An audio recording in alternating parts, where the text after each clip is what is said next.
Assalomu alaykum. Hozir 30 sekund ichida boshlaymiz. Ogohlantiraman. VPN ni yoqib, keyin ko'ringlar. Chiqib ketib VPN yoqib ko'ringlar. Kim VPN ni tushunmasa farzandlariga aytib, o'rnatib, keyin VPN ni Amerika, Germaniya, Angliyaga o'xshagan ingliz tilida gapiradigan, rivojlangan Yevropa yoki Amerika yoki Avstraliyaga o'xshagan mamlakatlardan ko'ringlar. Iltimos, sizlardan 1 so'm ham, 1 tiyin ham ketmaydi. Sizga zarar bo'lmaydi. Videoni chiqargan odamga ozgina foyda bo'ladi. Assalomu alaykum, diabetni davolash kanali muxlislari. Bugun qiziq dars bo'ladi. Helba degan narsa bor, esinglarda bo'lsa, qondagi qandni tushirar ekan.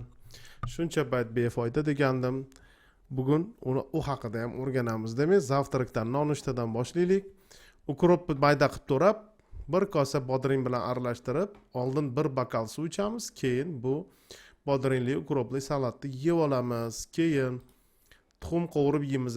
Faqat tuxum bunga kabachki 100 gram kabachki, 2 ta tuxum, 100 gram kabachki va ko'k piyoz kerak bo'ladi. Kim ko'k piyozni yoqtirmasa, boshqacha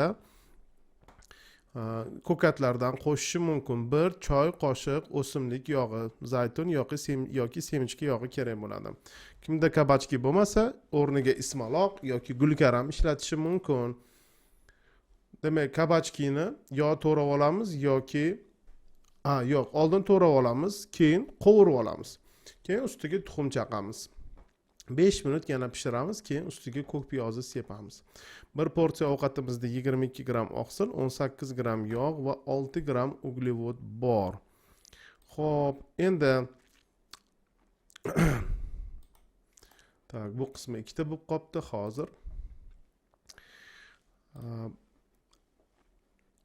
Uglevod 2 gram dedim. Shuni 1 grami shakar, qolgan 3 grami kraxmal, yarim yedenitsa ko'pi bilan 1 yedenitsa insulin qilinadi agar kim non birligi bo'yicha ovqatlansa. O'rtoqlar, bilinchik haqida gaplashamiz. Birinchidan, diabetni retseptlar kanalida, sizning retseptlar kanalingizda juda ham ko'p retseptlar bor. Ulardan vaqti kelsa foydalanishingiz mumkin. Demak, lekin traditsion, ya'ni har kuni ko'chada qiladigan yoki uyda qilinadigan bilinchiklar sizlarga mumkin emas. Endi ko'pchilik ichiga murabbo solib yeydi, yoshliginglarda yegandirsizlar, balki hozir ham yangi qo'shilganlar yeb yurgandir. Oddiy bilinchigimizni biz o'zimizni retsept kanaldagi uni siz yeyishingiz mumkin. Endi demak, bunaqa bilinchiklarda 3 ta bilinchi yesanglar 60 gram shakar kiradi. Bu 12 qoshiq shakar degani. Bunaqa bilinchiklarni, ichiga murabbo solingan, qo'shilgan bilinchiklarni yemaymiz. Xo'p, demak, Germaniyada 200 ta bemor tekshirishgan. Xamirli ovqatlarni tuxum qovurish, sabzavotlar bilan tuxum qovurib yeyishga xamirli ovqatlardan, nonushtadan qovurilgan tuxum va sabzavotlarga o'tishganda 3 oyda glikerlangan gemoglobini 0,3% ga kamaygan. 2021-yilda Nutrients jurnalidagi maqola 150 ta bemor qatnashgan. Oqsilli sabzavotli nonushta glikerlangan gemoglobinni 3 oy ichida 0,3-0,4% ga tushirgan va qondagi qandni kun davomida oshib ketishini kamaytirgan. Xo'p, obedda bir bokal suvimizni ichamiz. Pomidor bilan petrushkani to'rab salat qilib yeb olamiz, keyin ovqatga o'tamiz. Demak, tovuq, dimlangan tovuq bugunga 200 gram tovuq, 100 gram baqlajon, 50 gram ismaloq, 1 osh qoshiq o'simlik yog'i kerak bo'ladi. Kimda ismaloq bo'lmasa, o'rniga haligi ko'k loviyamiz bor edi-yu, poyasidan ajratilmagan yoki o'rniga karam ham qo'shishi mumkin. Go'shtni, любой turini, lahm go'shtini ishlatishingiz mumkin. Demak, tovuqni to'rab olamiz, mayda qilib, demak bo'laklarga bo'lib, qovurib olamiz va sabzavotlarni qo'shib 20 minut dimlaymiz. 30 minutdan bemalol dimlab yurasizlar. Xo'p, bir porsiya ovqatimizda 36 gram oqsil, 14 gram yog', 9 gram uglevod bor, 3 grami kletchatka, qolgan 6 grami hazm bo'ladigan uglevod, 2 grami shakar, 4 grami kraxmal, yarim 1 yedenitsa insulin qilinadi. Tak, pitsa haqida gaplashaylik. Pitsa bizada o'zimizda retseptlar kanalida dietetskiy pitsa bor. Bemalol yeyaverasizlar. Mana bu marafondan keyin, tuzalib olgandan keyin. Balki tuzalib bo'lgan bo'lsangiz, orada bir kun mayli o'sha pitsadan ham qilib yersizlar. Tuzalib olganlar, faqat tuzalib ketganlar. Xo'p, qolganlar marafonni ovqatlarini yeylar, chunki marafon degani biz sizga ovqat beramiz, menyu beramiz, siz shu ovqatni yeysiz degani. Endi oddiy pizzani bir bo'lagida 12 qoshiq shakar bo'ladi. 60 gram demak uglevod degani. O'sha ketchup bilan ayniqsa mumkin emas, ketchup ham ichiga shakar qo'shilgan, ham ishtahani ochadi, ham ketchup bilan yaxshi ketadi, ko'p yeb qo'yasizlar. Xullas pizza mumkin emas sizlarga, lekin Retseptlar kanalidagi pizza mumkin.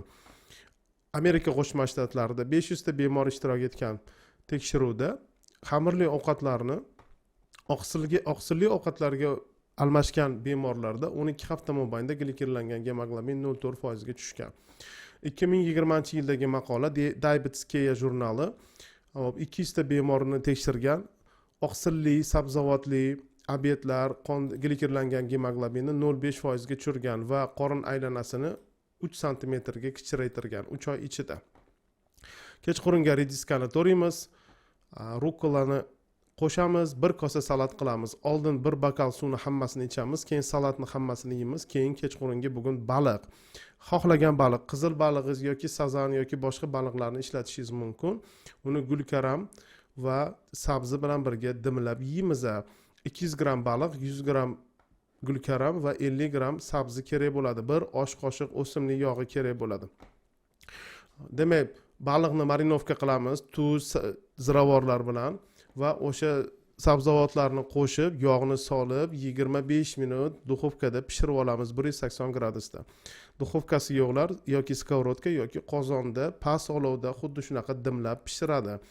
Bir porsiya ovqatimizda 34 gram oqsil, 15 gram yog' va 8 gram uglevod bor. 3 grami kletchatka, 2 grami shakar, 3 grami kraxmal, yarim 1 единица insulin qilinadi. O'rtoqlar, bugun har bitta ovqatimizni Retseptlar kanalida o'rnini bosadiganlari bor. Retseptlar kanalida misol uchun qarang, mana sir, pomidor, salat bargi, keyin kotletlarning juda ko'p turlari bor. Tepasi bilan pastiga 4 minutlik nonni o'rtasidan bo'lamizda, qo'yamizda, yevoramiz. Yana boshqacha burgerlarimiz ham bor, lekin sizlarga ko'chada sotiladigan cheeseburger mumkin emas, mayonez cheeseburgerlar mumkin emas. Bitta porsiyasida 80 gram uglevod bor, 16 qoshiq shakar degani. Lekin bizda mumkinini qilib yesa bo'ladi. Xo'p, demak, Yaponiyada 400 ta bemorni tekshirilgan, ujinga, kechqurunga baliq yegan odamlarning glikerlangan gemoglobini 0.3% ga kamroq chiqqan va kechqurun qondagi qandni oshib ketishi kamroq kuzatilgan. 2019-yilda Open Diabetes Research and Care jurnali 220 ta bemor qatnashgan maqola oqsilli ujinlar glikerlangan gemoglobinni 0.3% ga tushirgan 3 oy ichida va kechqurungi qondagi qandni oshib ketishini kamaytirgan. Xo'p, demak, bugun og'irliklar tashish, mana uyda ish bo'ladi. Misol uchun siz ko'chayotgan bo'lishingiz mumkin. 2-etaj yoki 3-etajda yashirsiz. Mashinaga, korobkada narsalaringizni tashiysiz. Yana boshqa joyga keyin uni ko'chganingizda yana tashiysiz. Yoki sizni bitta joyda ko'p joyda musor yig'ilib turadi. Ham ko'tarib og'ir narsalarni olib chiqib tashladingiz. Shunaqa og'irliklarni ko'tarib yurish, yuk ko'tarib yurish, yuk tashishga o'xshagan sport turi yoki jismoniy faollik turi haqida gaplashamiz. Demak, yarim soatda 350 kaloriya ketadi. Deyarli yurishga teng. Agar 1 soat qilsangiz bu yugurishga teng bo'ladi. Demak, juda ham kuchli sport turi hisoblanadi. Bu mana Journal of Applied Physiology 2018-yildagi maqola ekan. Demak, shunaqa yaxshi sport turi hisoblanar ekan. Scandinavian Journal of Medicine and Science and in Sport degan jurnaldagi 2019-yildagi maqola. Bunaqa jismoniy mashqlar bilan shug'ullanadigan gruzchiklar bor, yuk tushiradigan, yuk ortadiganlar bor. Bular har kuni shug'ullanadi.